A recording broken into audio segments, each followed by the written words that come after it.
Hello students, today we will be taking up the second part of the video for the lesson Indigo by Louis Fisher.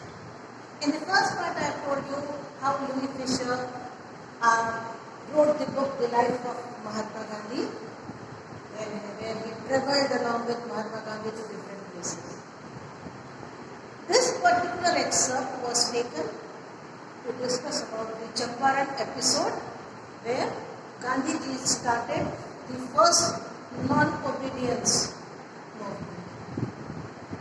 We had seen how Gandhiji was taken to Champaran by Rajkumar Shukla, who was a peasant.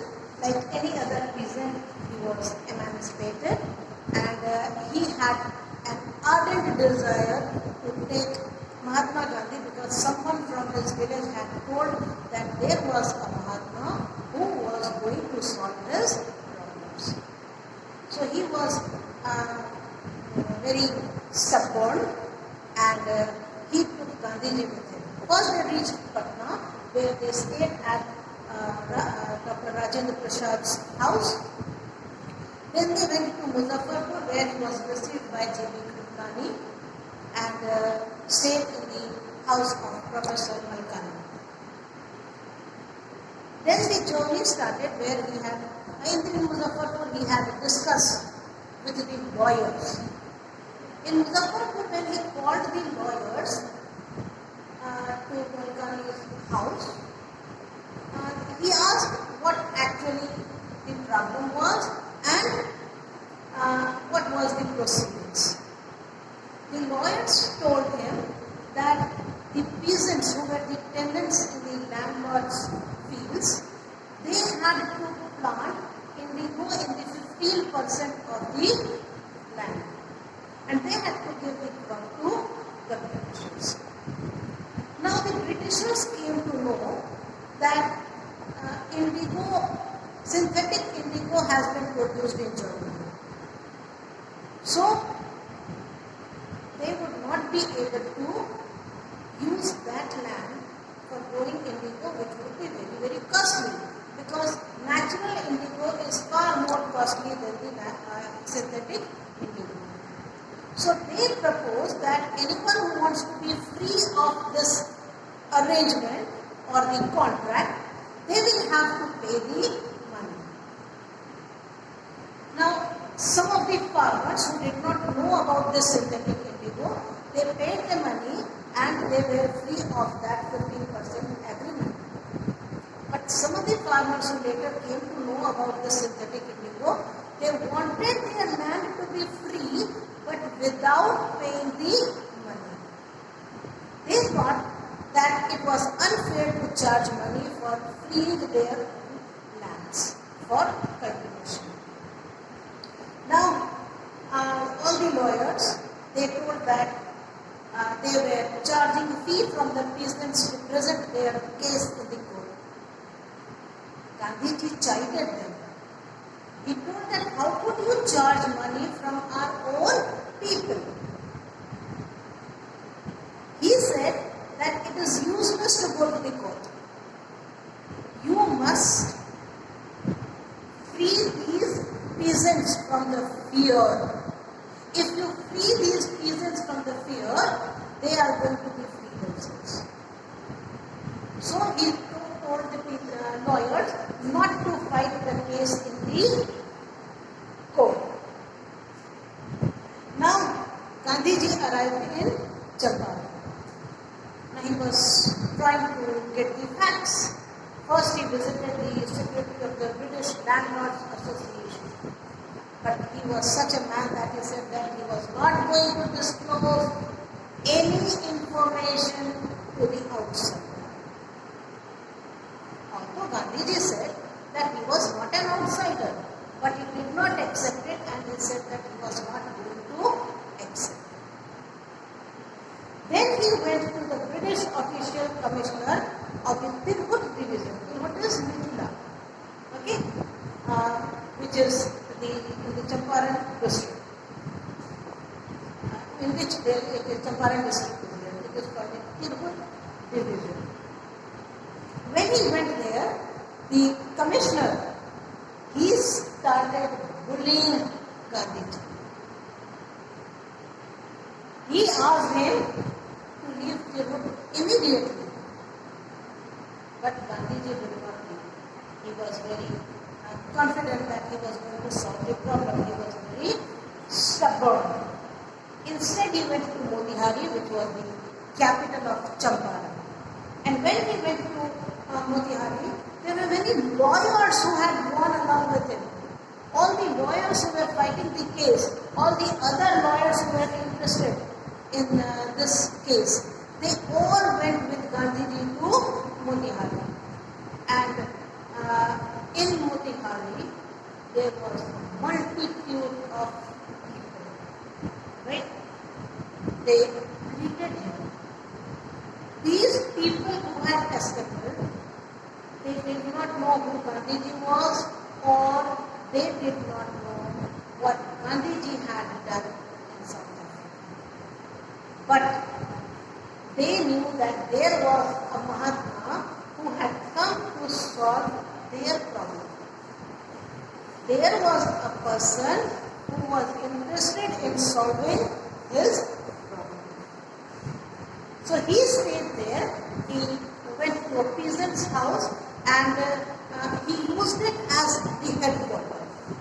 That means headquarters means staying there and managing the affairs from there. So he stayed in the house of the peasant, and then one day there was a news that a farmer had been maltreated in the nearby village. So Gandhiji decided to go to that village. The people, the peasants were so much in love with Mahatma Gandhi, they were so impressed with Mahatma Gandhi that they offered him an elephant to ride. So Gandhiji mounted the elephant and he started going to the another nearby village. But the superintendent's messenger, he overtook him and then he gave the message of the superintendent. Gandhiji was said to go back to house. Gandhiji complied. He followed the orders and he went back home where he was served with the official notice. Right? The official notice clearly said that Gandhiji should quit Champaran. He should leave. Gandhiji signed the receipt for accepting the notice, and on the reverse he wrote, I have received it, but I am not going to obey your order.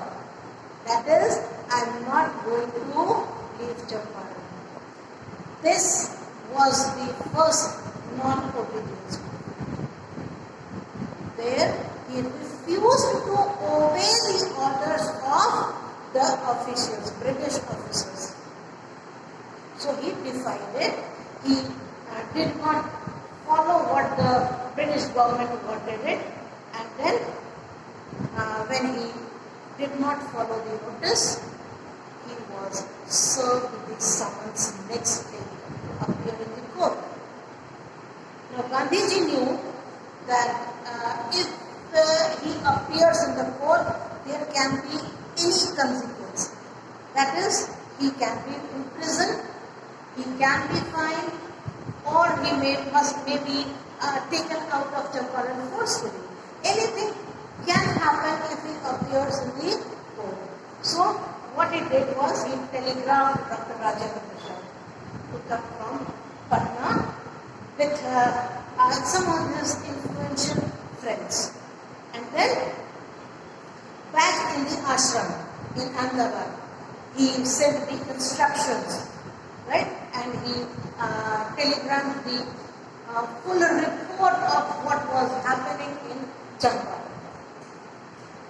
Now the next morning he had to appear in the court. So he started, but when he came out of the house, he saw that the whole town, Motihari, it was black with peasants.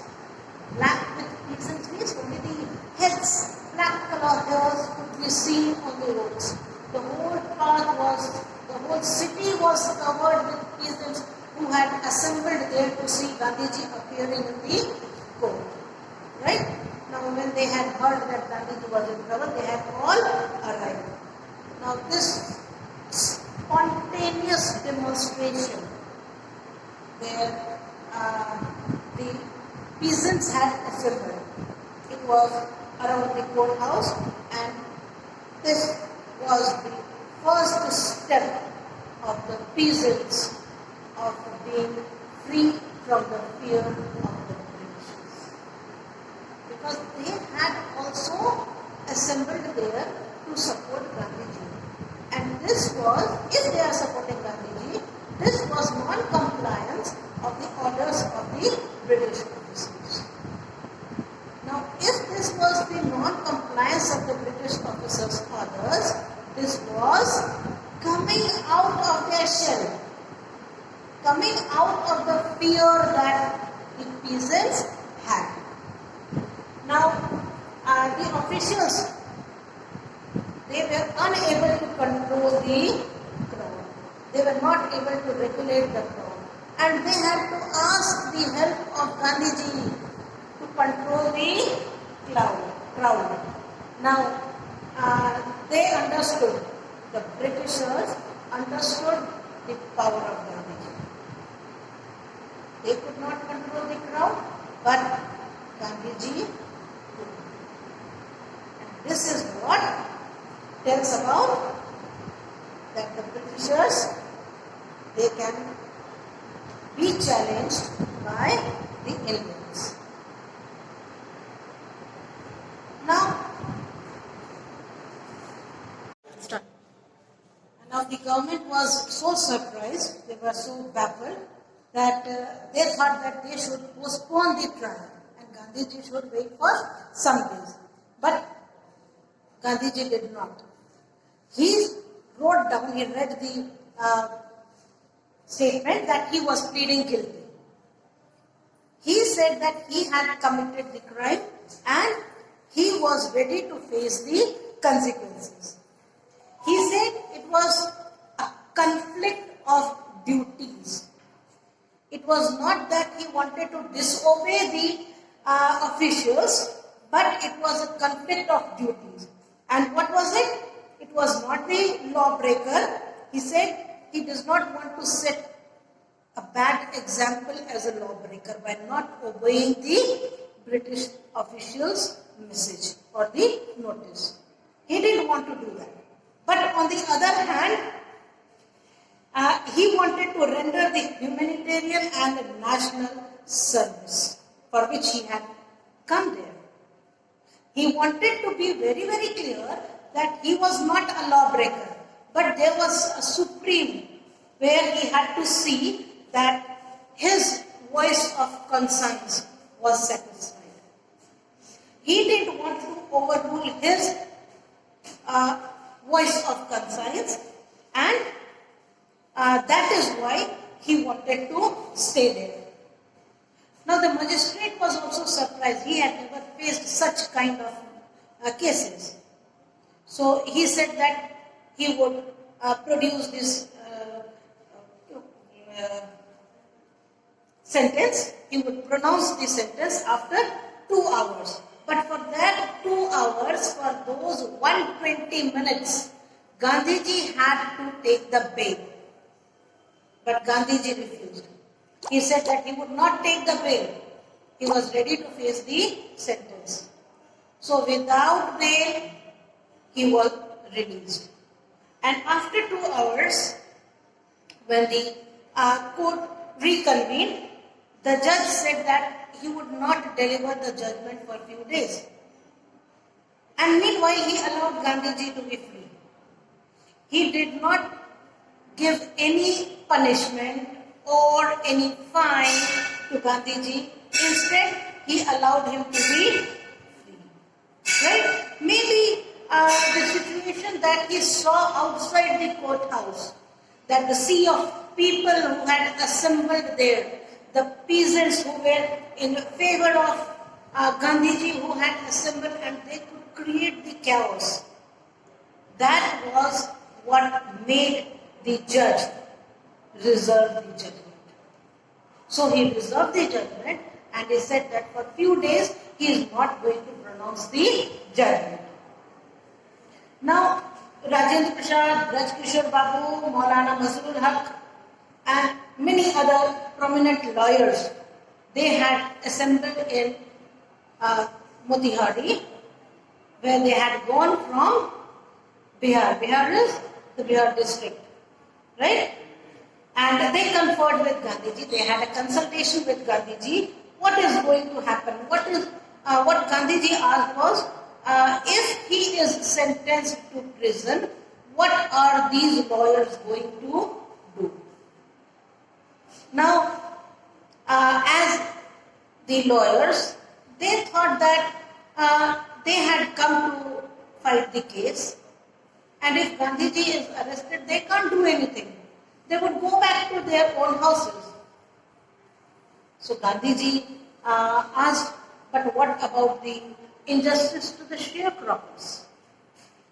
So all these lawyers, they assembled and they discussed. And they thought that Gandhiji, who is a total outsider, a person who is not at all concerned with these people, not related to these people, even state-wise, and that person is ready to go to the prison. We as lawyers who have been fighting this case, or we as the people of the same state or the neighboring districts, why can't we do something? So all of them decided and they went to Gandhiji and they said that we are going to follow you to the prison. Now Gandhiji announced exactly at that time, the battle of Champaran is won. Why the battle of Champaran is won? Because there is unity that is seen in the lawyers. There is unity which is seen in the peasants. And this unity had thrown away, it had dispelled the fear of the Britishers.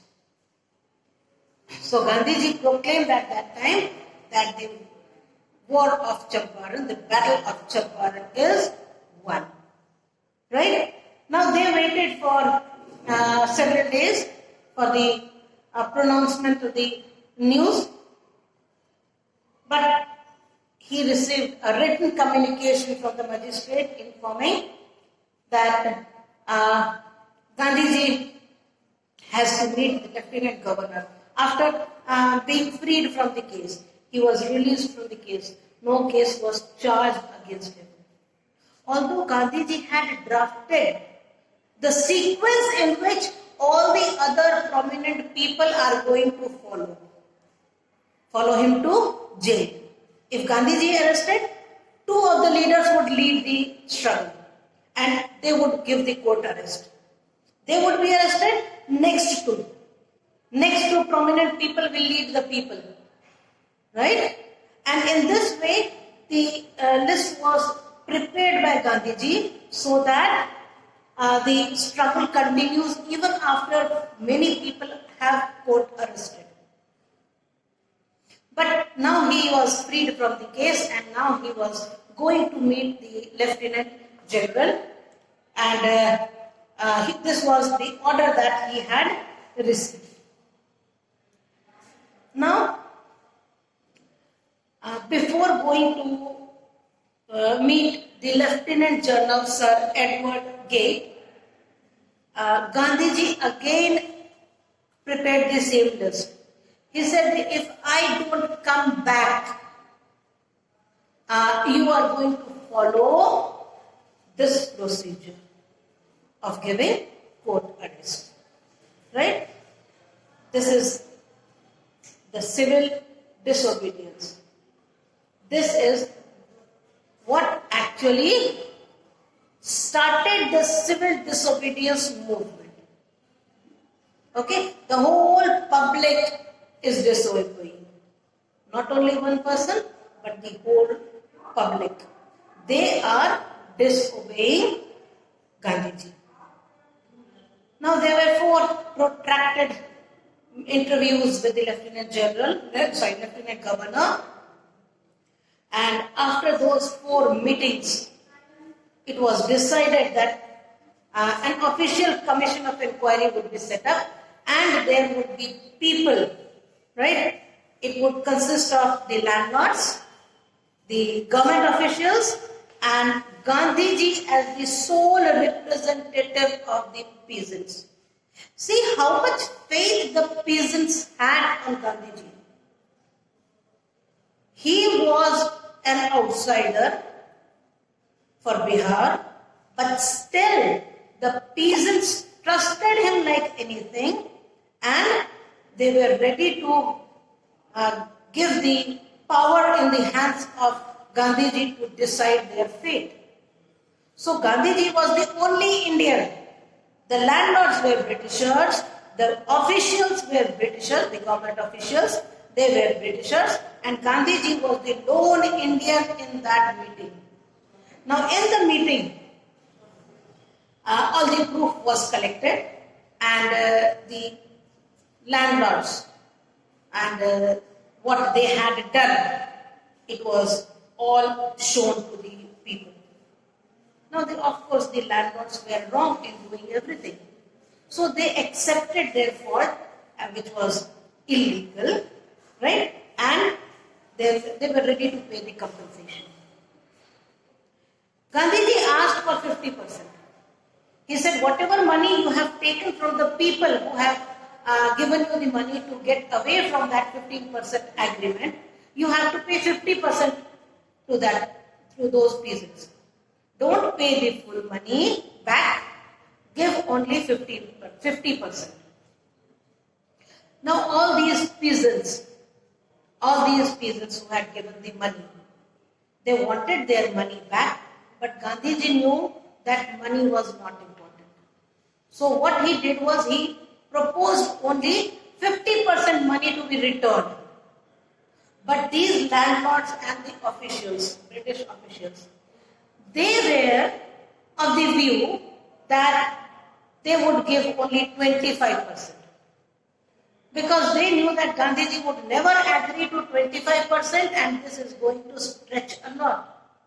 This case is never going to be solved, they would never have to return the money, and that is why they said that they would be giving only 25%. Gandhiji did not miss the opportunity, he grabbed it. He said, okay, only 25%. Give back the 25% of the money that you have collected from the peasants. He said money was not important, right? It was the landlords had been obliged to surrender part of the money, and with it part of their prestige, right? That was what Gandhiji had wanted. They wanted these Britishers to realize that now they cannot crush the Indians. So, the first civil disobedience movement which started by Gandhiji, it was amongst the people who had revolted against the Britishers. It was successful by getting only 25% of the money back from the landlords. But he said money was not important. What was important was that they also lost their prestige. They had to accept